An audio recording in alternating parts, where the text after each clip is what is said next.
Сәлеметсіздер ма оқушылар? Бүгінгі сабағымыздың тақырыбы Қазақстандағы 1986 жылғы желтоқсан оқиғалары. Зерттеу сұрағы: демократиялық процестер қоғамдық сананы қалай өзгертті?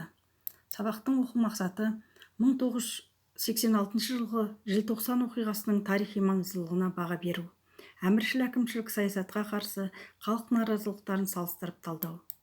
1986 жылғы желтоқсан оқиғалары қазақ жастарының сана сезімінің қаншалықты өскендігін көрсетті. Нұрсұлтан Әбішұлы Назарбаев. 1986 жылғы желтоқсан көтерілісі қазақ мемлекетінің тарих сахнасында үлкен орын алатын оқиға. Ол Қазақстан Республикасының тәуелсіздігіне алғашқы қадам болған. Өз елінің тәуелсіздігі, еркіндігі, өз халқы үшін сол жылдың 17-18 желтоқсанында Алматы қаласының Брежнев алаңына шыққан қазақ жастарының бейбіт шеруі еді. Бұл күні алаңға барған жастар оларды азаптап, соққа салатындарын және оларға ұлтшыл деген атақ тағылатынын білген жоқ. Олар бар болғаны қазақ жерін қазақ азаматтарының басқарғандарын қалап, осы мәселе жайлы өз ойларын айтпақ болды. Ал енді балалар, видео 1986 жылғы желтоқсан оқиғасы жайлы видео көреміз. 1986 жыл 16 желтоқсанда Мәскеудің тағайындауымен Қазақстан Компартиясы орталық комитетінің бас хатшылығына осыған дейін қазақ даласына аяқ басып көрмеген Геннадий Колбиннің сайлануы шовинизмнің қазақ халқын кезекті табанға таптау еді. Бірақ қазақ енді шыдамады.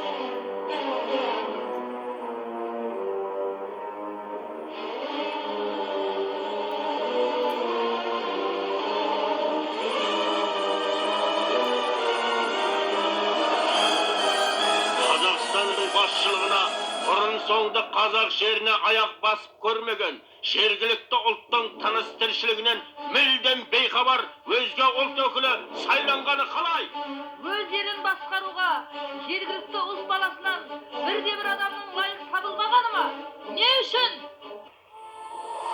Көкейді тілгілеген осы сұрақтармен 1986 жылдың 17 желтоқсанында Алматының бас алаңына қарай ағылған қазақ жастарының ойында үкіметке қарсы көтеріліс жасау атымен болған жоқ. Әр республиканы өз көсемі басқарсын, ешбір ұлтқа артықшылық берілмесін деген ұрандар ғана көтерген олар, қарусыз, қамсыз күйде өктемшіл билікке наразылықтарын бейбіт түрде жария етті. Бірақ менмен билік қол астындағы бұратана ұлттың өзіне қарсы пікір айтып, бас көтере қалғанына жыландай жиырылды. Алматыға республиканың басқа қалаларынан арнайы бөлімдер және Ташкент, Фрунзе, Челябин, Новосібір, Свердловск, Тбилиси, Уфа қалаларынан әскери күштер жеткізілді. Ұлт намысын жоқтап, көкейдегісін билікке ашық айтқан үшін ғана темір таяқтарға жығылып, сапер күректерінен өлімші жараланған, шаштан сүйреліп, іштен тепкіленген, қақаған аязда тастай суық сумен атқыланып, өрт сөндіргіш көліктердің табан жолында тапталған, улы газға тұншықтырылып, итке таланған, аяусыздықпен арыз орланған қазақ қыздары мен намысы қорланған қазақ жігіттері оқиғадан соң жаппай қудалануға түсті.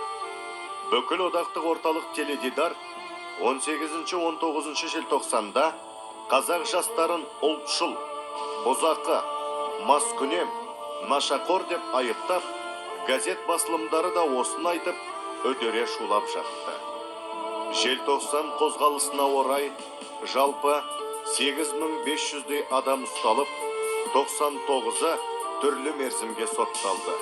Жүздеген адам әкімшілік тәртіпте жазаланды. 300-ден аса жас жоғарғы оқу орындарынан, 319 адам жұмыстан, 52 адам партия, 758 адам бүкіл одақтық Ленин комсомолы жастары қатарынан шығарылды.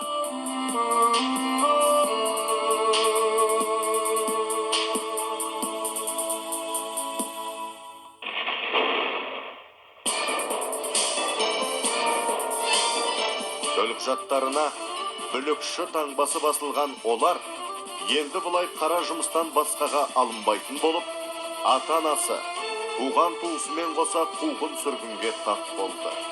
Оқиға құрбандары жайлы ақпараттар жым-жылас жойылып, қайрат сынды қайран жас жаланың жолында мерт болды.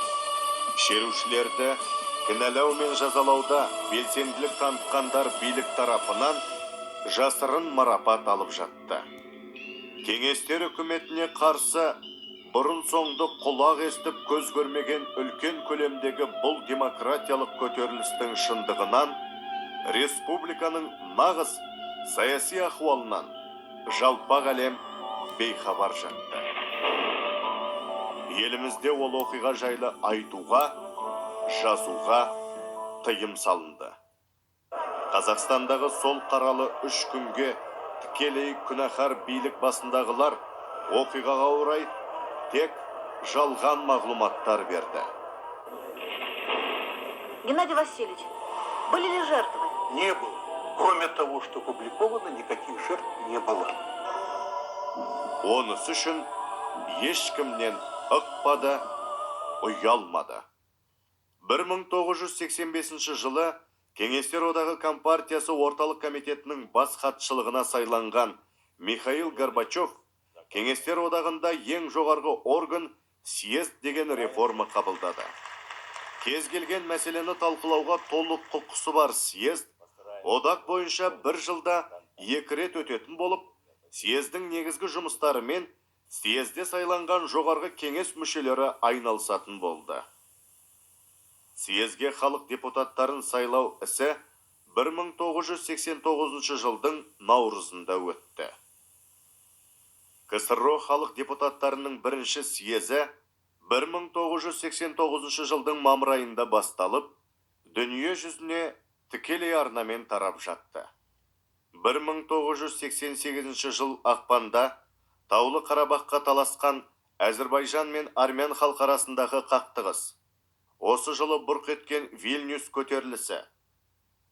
1989 жылғы апрельде кеңестік биліктің саясатына наразылығын жасырмаған грузин халқының Тбилиси көтерілісі. Кеңестік билікке атамекенге оралу талабымен бас көтерген Қырым татарларының қозғалысы орын алды. Осы ұлтаралық шиеленістер кезек-кезек талқыға түскен съезден қазақ халқы күн сайын Алматыдағы желтоқсан оқиғасы жайлы ақиқатты күтті. Қазақстан делегациясы. Съезге көп ұлтты республика халқы өзінің ұлт арманын сеніп тапсырған 99 халық депутаты қатысуда. Бірақ Қазақстаннан барған 99 депутаттың ішінде съезд басталғалы 2 қайтара сөзге шыққандары болса да, желтоқсан оқиғасын ауызға алған бірі жоқ. Сірә Қазақстанда желтоқсан қасіреті болмағандай.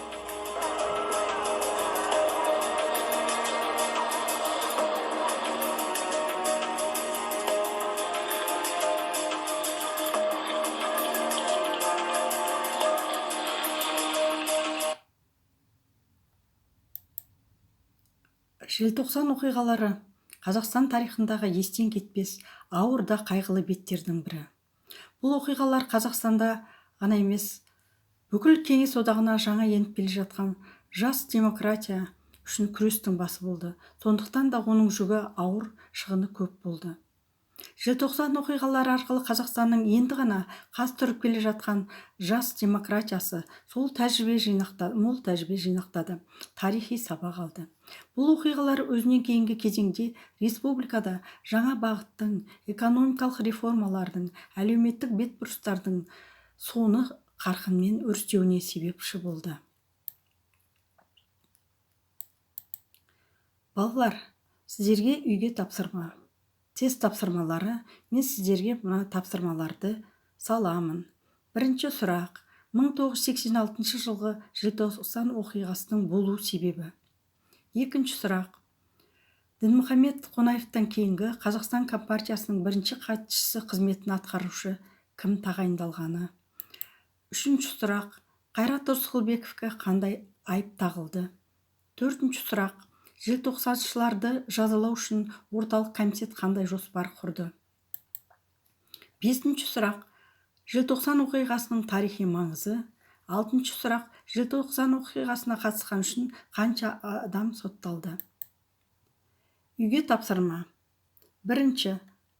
Тест тапсырмасын орындау. 2. Желтоқсан оқиғасы тәуелсіздіктің бастауы тақырыбында эссе жазу. Оқушылар, сіздер өздеріңіздің оқулықтарыңызды пайдалана отырып және интернет ресурстарды пайдалана отырып тапсырмаларды орындайсыздар. Сабақ аяқталды. Сау саламатта болыңыздар.